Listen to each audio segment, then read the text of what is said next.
आजच्या व्हिडिओत आपण चाललोय ज्योतिबावरून श्रीकृष्ण भक्तीच्या एका सुंदर दुनियेत।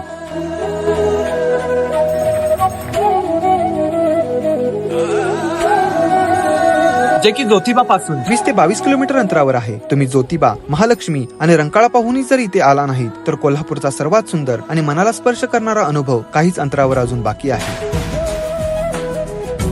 या कृष्णमय दुनियेचा अनुभव घेण्याआधी ही रील नक्की सेव्ह करा, कारण यात दर्शन, आरती आणि प्रसादाची प्रत्येक माहिती तुम्हाला या व्हिडिओत मिळणार आहे। पहिलं म्हणजे हे ठिकाण रंकाळ्यावरून फक्त 1 किलोमीटर अंतरावर आहे। मंदिर सकाळी 4:30 ते दुपारी 1 आणि दुपारी 4:30 ते रात्री 8 पर्यंत दर्शनासाठी उघड असतं। पहाटेपासून रात्रीपर्यंत मुख्य आरत्या 5 आहेत। मी सायंकाळी नेमकं 7 वाजता मंदिरात पोहोचलो आणि भव्य संध्या आरतीला सुरुवात झाली। पडदा उघडला आणि वेळ जणू काही क्षण थांबली। मृदुंगाचा नाद, टाळांचा गजर आणि हरे कृष्णचा अखंड नामघोष संपूर्ण वातावरण भक्तिमय करून टाकत होतं। त्या क्षणी मी फक्त पाहत नव्हतो तर तो अनुभव जगत होतो। श्रीकृष्ण भक्ती, कीर्तन आणि त्या दिव्य वातावरणात मी हरवून गेलो। माझे पाय आपोआप ताल धरू लागले, मन नकळत त्या भक्तीत रमून गेलं आणि काही क्षणासाठी बाहेरचं सगळं जग विसरून मी त्या कृष्णमय दुनियेत पूर्णपणे गुंग होऊन गेलो। हे गोरी राधाने काळो